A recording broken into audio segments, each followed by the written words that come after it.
Hello friends, आप सभी का स्वागत है टेक्निकल आइकोड यूट्यूब चैनल पे। तो अब मैं आपको बताऊंगा कि HTML में फॉर्मेटिंग कैसे करते हैं। तो बिना देरी करते हुए चलिए शुरू करते हैं। सबसे पहले मैं यहाँ पे कुछ लिख देता हूँ। ठीक है, मतलब एक पैराग्राफ लिख देता हूँ। लूरेम 100 लिखा मैंने। ठीक है, कुछ इस तरह से आया। मैं इसको सेव करता हूँ। अब इसको थोड़ा सा रिफ्रेश करता हूँ तो ऐसा आ गया। ठीक है, अब मैं क्या करूँगा, अब मैं इसको BR टैग दे दूंगा। ठीक है, ताकि एक लाइन बन जाए यहाँ पे। ओके, अब मैं आपको बताऊंगा कि फॉर्मेटिंग कैसे करते हैं HTML के अंदर।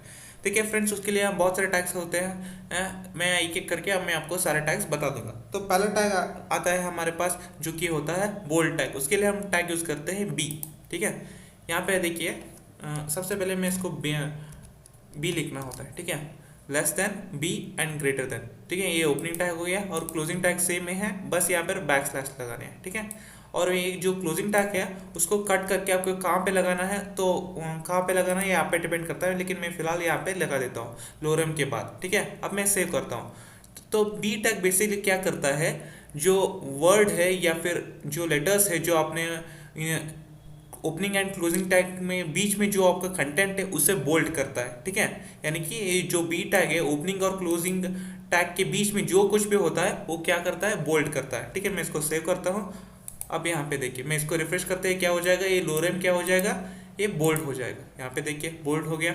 ठीक है, ये लोरेम में बोल्ड क्यों हुआ, क्योंकि ये मैंने ओपनिंग एंड क्लोजिंग टैग जो कि बी टैग है उसके बीच में जो कुछ भी कंटेंट है वो बोल्ड हो जाएगा। यहाँ पर सिर्फ फ्लोरेम मैंने यहाँ पे लिखा है तो इसके लिए सिर्फ फ्लोरेम ही बोल्ड हो जाएगा। ठीक है, अब दूसरा टैग मैं आपको बताता हूँ। यहाँ पे उसका दूसरा टैग है स्ट्रॉन्ग टैग।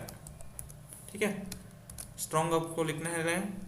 तो इसको ये जो क्लोजिंग टैग है आपको इसे कट करके मैं एक दो वर्ड बाद लिखता हूँ, यहाँ पे लिखता हूँ। ठीक है, तो ये बेसिकली क्या करता है, मैं ये करके दिखा देता हूँ आपको। बेसिकली यहाँ पे देखिए, यहाँ पे सेम चीज़ इसने किया जो कि बोल्ड ने किया। ठीक है, यानी कि बोल्ड भी, यानी बी टैग क्या करता है बेसिकली, ये जो कंटेंट है उसको बोल्ड करता है, और ये स्ट्रॉन्ग टैग क्या करता है, वो भी कंटेंट को ही बोल्ड करता है। ठीक है, अब आपको यहाँ पे ध्यान देने वाली बात है कि इन दोनों में डिफरेंस क्या है, इसे आपको समझना पड़ेगा।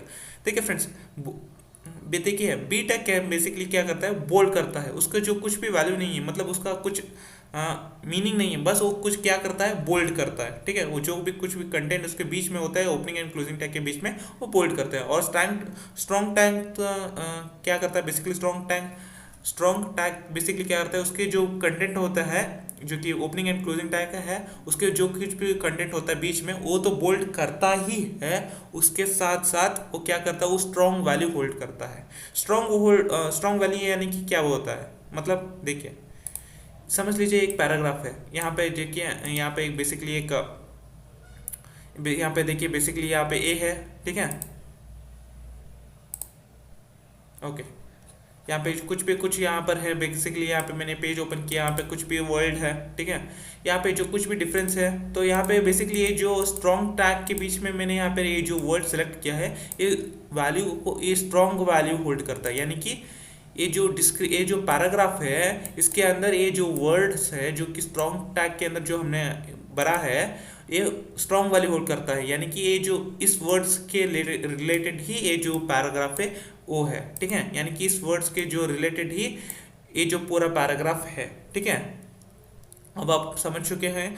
और बी टैग और स्ट्रॉन्ग टैग के डिफरेंस क्या है मैं फिर से बता देता हूँ। बी टैग क्या करता है, सिंपली कंटेंट जो भी उसके बीच में कंटेंट है उसको बोल्ड करता है। स्ट्रॉन्ग टैग क्या करता है, वो कंटेंट को तो बोल्ड करता ही है, इसके बीच में जो कुछ भी कंटेंट है उसके साथ साथ वो जो कंटेंट है वो स्ट्रॉन्ग वैल्यू कर देता है। जो यानी कि जो सर्च इंजन है वो समझ जाता है कि ये जो कंटेंट है बेसिकली, जो ये स्ट्रॉन्ग टैग के अंदर जो कुछ भी इसने लिखा है वो उसके जो पैराग्राफ है वो पूरा पैराग्राफ इसके रिलेटेड ही है। ठीक है, यानी कि ये जो पूरा का पूरा जो पैराग्राफ उसने लिखा है ये बेसिकली स्ट्रॉन्ग टैग के रिलेटेड ही है। मतलब ये स्ट्रॉन्ग वैल्यू को होल्ड करता है। क्या होल्ड करता है, ये स्ट्रॉन्ग टैग होल्ड करता है।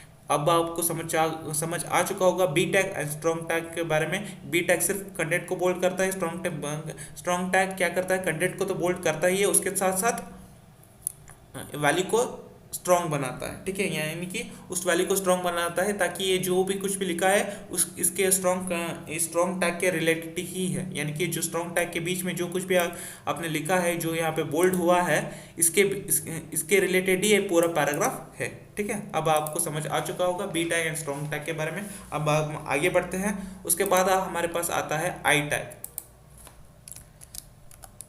ठीक है। आई टैग इसका भी क्लोजिंग टैग होता है, तो मैं इसको कट करता हूँ, बेसिकली कट करके यहाँ पे 2 वर्ड्स के बाद लगा देता हूँ। तो आई टैग बेसिकली क्या होता है, बेसिकली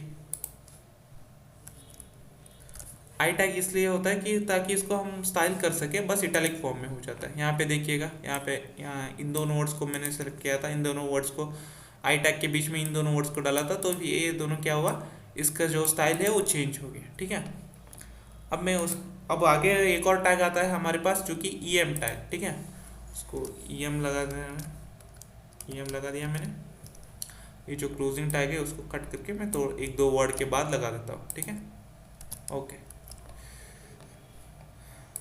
यहाँ पे देखिए क्या होता है, यहाँ पे देखिए ये जो एक क्या है, बेसिकली ये आई टैग का है, ये क्या है, बेसिकली ये ई एम टैग का है। अब यहाँ पे देखिए दोनों का काम सेम है, लेकिन यानी कि दोनों का काम मतलब बेसिकली ये जो विजुअलाइजेशन है वो तो बेसिकली सेम ही है, आपको जो दिख रहा है वो बेसिकली सेम ही है। इन दोनों का डिफरेंस वही है जो B tag and strong tag का है।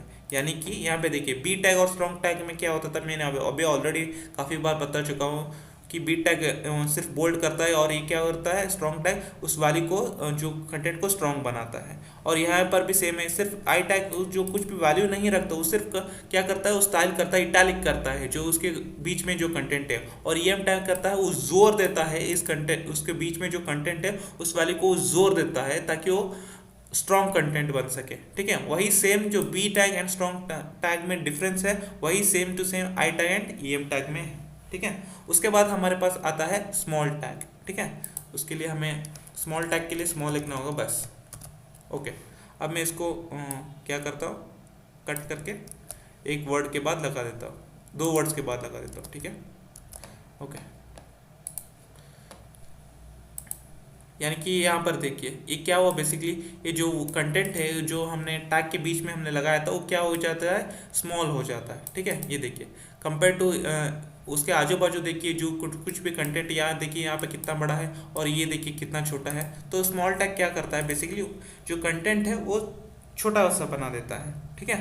अब हम आगे बढ़ते हैं, यहाँ पे लिख देते हैं हम एक और टैग जिसका नाम है मार्क, और ये जो क्लोजिंग टैग है उसको कट करके हम क्या करेंगे, कहीं पे 2-4 वर्ड्स के बाद लिख देंगे, यहाँ पे नहीं, यहाँ पे कर देंगे। तो मार्क्स के नाम से ही आपको सबको समझ आ चुका होगा क्या करेगा, ये हाईलाइट करेगा, एक कलर से क्या यूज करेगा, हाईलाइट करेगा। जब आप एक स्केच पेन से जब आप बचपन में हाईलाइट करते थे, एक सेंटेंस को, एक वर्ड को, कुछ पे हाईलाइट करते थे, या फिर कंप्यूटर में हाईलाइट करते हैं ना, उसी तरह क्या करेगा, ये हाईलाइट करेगा, ठीक है। उसके लिए हम कौन सा टैग यूज करते हैं, मार्क टैग यूज करते हैं, ठीक है। उसके बाद हमारे पास आता है डेल टैग, डिलीट टैग, ठीक है। उसके लिए मैं कहाँ पर लिखूँ, यहाँ पे लिख देता हूँ। ओके, उसके लिए हम पूरा नहीं लिखते डिलीट, सिर्फ हम DEL से इतना ही लिखते हैं। ओके, तो मैं इसको जो क्लोजिंग टैग है उसको 1 वर्ड के बाद लगा देता हूँ, ठीक है। अब मैं इसको रिफ्रेश करता हूँ, यहाँ पे देखिए, यहाँ पे बेसिकली क्या हुआ, ये जो वर्ड है उसके ऊपर हमने एक लाइन स्क्रैच आ गया। इसका मतलब ये है, जो अभी आपने इस जो लोग भी आपने इससे पहले लोग इस पेज को विजिट किए हैं, उस पेज को पढ़ लिए हैं, अब उस पेज के अंदर ए वर्ड जो कि है रिमूव हो चुका है, ठीक है। अब उसको वो लोग अगर बाद में आएंगे तो समझ जाएंगे कि ये वर्ड क्या है, पहले था इस पेज के अंदर, अब उन्होंने इस वर्ड को रिमूव कर दिया है, ठीक है। वो लोग इस तरह से समझ जाएंगे। उसके लिए हम क्या यूज़ करते हैं, डेल टैग। तो ये क्या करेगा, बेसिकली डेल टैग इस ये जो वर्ड है उसके, या वर्ड है या फिर वर्ड है या फिर सेंटेंस है, जो कुछ भी है उसके अंदर एक स्क्रैच डाल देगा। इसका मतलब ये है ये वर्ड इस पेज के अंदर रिमूव हो चुका है, ठीक है। अब डिलीट टैग तो आपको समझ आ चुका है। अगर कोई वर्ड इंसर्ट करना है तो उसके लिए हम कौन सा टैग यूज़ करेंगे, यस, इंसर्ट टैग। उसके लिए हम पूरा नहीं लिखेंगे, INSERT सब कुछ नहीं लिखेंगे, सिर्फ INS ही लिखेंगे, ठीक है।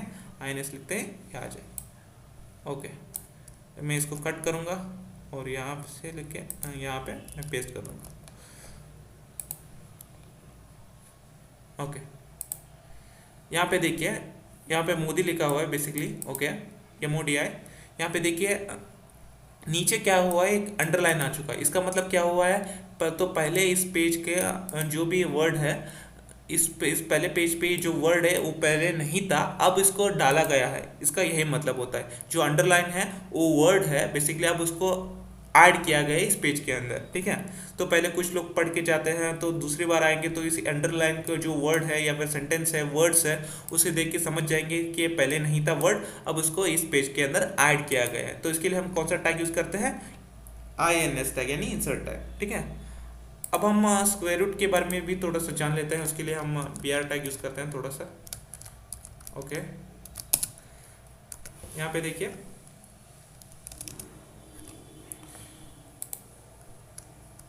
ओके, यहाँ पे मैं क्या करूँगा बेसिकली, मुझे एक्स स्क्वायर लिखना है तो मैं बेसिकली कैसे लिखूंगा इसको, एक्स स्क्वायर को। यहाँ पे x2 लिखने से तो काम नहीं चलेगा, मैं इसको सेव करता हूँ। अब देखिए, आपको पता ही होगा एक्स स्क्वायर तो नहीं आया है बेसिकली, तो एक्स स्क्वायर लिखता है कैसे है। तो इसको मैं पहले हटा देता हूँ, सिर्फ एक्स लेता हूँ। आप यहाँ पे एक टैग यूज कर रहा हूँ उसके लिए, सब यानी सबसेट। ठीक है, उसके बीच में आपको लगाना है जो कुछ भी आप लगाना चाहते हैं। तो यहाँ पे मैंने 2 लगाया है, तो यहाँ पे मैं आके रिफ्रेश करता हूँ तो क्या होगा बेसिकली, यहाँ पे यहाँ पे क्या होगा, 2 नीचे आ गया यानी कि सब के पास आ गया। ठीक है, तो ये क्या हो गया, तो इस तरह से आप सबसेट लगा सकते हो। ठीक है, एक्स का मैंने सबसेट लगा दिया 2। ठीक है, अब मुझे सुपर सेट लगाना है यानी एक्स स्क्वायर लगाना है, तो उसके लिए आपको एक और टैग आता है जिसका नाम है सुप यानी सुपर सेट। ठीक है, SUP यानी क्या होता है, सबसेट होता है, SUP यानी सुपर सेट होता है। ठीक है, तो इसके बीच में मैंने यहाँ पे 2 लगा दिया। ठीक है, अब यहाँ पे मैं आके रिफ्रेश करता हूँ तो क्या हो गया, ये एक्स स्क्वायर हो गया। ठीक है, तो इस तरह से ये सबसेट एंड सुपर सेट आप लगा सकते हैं। तो अभी हमने एक बार रिवीजन कर लेते हैं, यानी कि एक बार रिवाइज कर लेते हैं हमने कौन सा क्या क्या किया है। पहले हमने बी टैग किया, बी टैग यानी क्या होता है, सिर्फ जो बोल्ड करता है।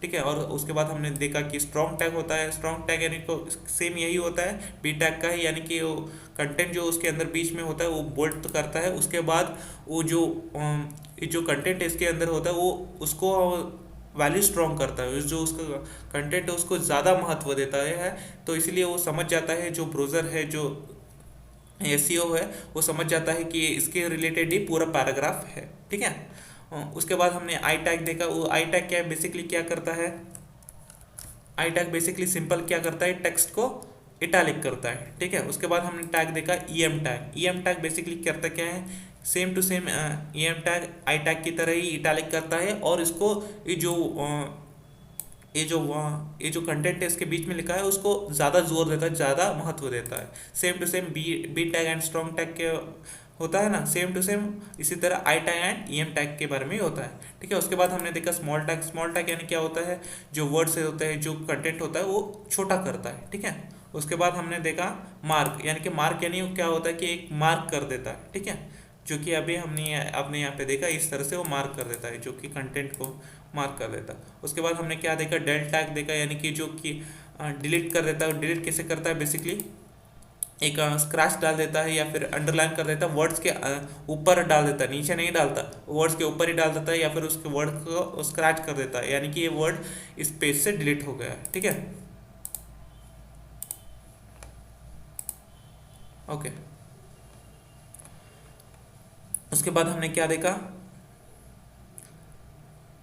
डेल टैग के बाद हमने ये देखा कि इंसर्ट टैग देखा हमने। इंसर्ट टैग बेसिकली क्या होता है, उसके नीचे एक अंडरलाइन कर देता है, यानी कि अभी पहले ये वर्ड नहीं था, अभी ये वर्ड डाला गया है इस पेज के अंदर, इसीलिए इसके नीचे एक अंडरलाइन आ जाता है। ठीक है, उसके बाद हमने क्या देखा, उसके बाद हमने सबसेट कर लगाना कैसे करना देखा, कि उसके लिए आपने पहले आपको एक्स लिखना है, उसके बाद एक टैग लिखना है सब, और ओपनिंग एंड क्लोजिंग टैग के बीच में आपने 2 लगा देने हैं, तो क्या हो जाएगा, सबसेट हो जाएगा। तो उसी तरह आपको स्क्वायर रूट करना है तो एक्स स्क्वायर लिखना है, तो क्या हो करेंगे, एक्स लिखेंगे, और जो टैग का नाम है SUP यानी सुपर सेट, यानी कि SUP यानी सबसेट एंड SUP यानी सुपर सेट। तो जो ओपनिंग टैग है उसके बाद 2 लगा देंगे, और क्लोजिंग टैग के बाद क्लोजिंग टैग बंद कर देंगे। तो इससे क्या होगा, इस सबसेट एंड सुपरसेट आ जाएंगे। तो ठीक है फ्रेंड्स, आपको सब कुछ समझ आ चुका होगा फॉर्मेटिंग कैसे करते हैं, कि मैंने बहुत सारे टैग्स आपको एक्सप्लेन कर चुका हूँ कि अच्छे से आपको सब कुछ समझ आ चुका होगा। अगर कुछ भी डाउट हो फिर भी तो कमेंट सेक्शन आप ही के लिए खुला है, तो कमेंट कर दीजिएगा, मैं आपको रिप्लाई कर दूंगा। इस वीडियो को लाइक एंड चैनल को सब्सक्राइब करना मत भूलिएगा एंड बेल आइकन भी जरूर दबाएगा। मिलते हैं अगले वीडियो में, till then take care, bye bye.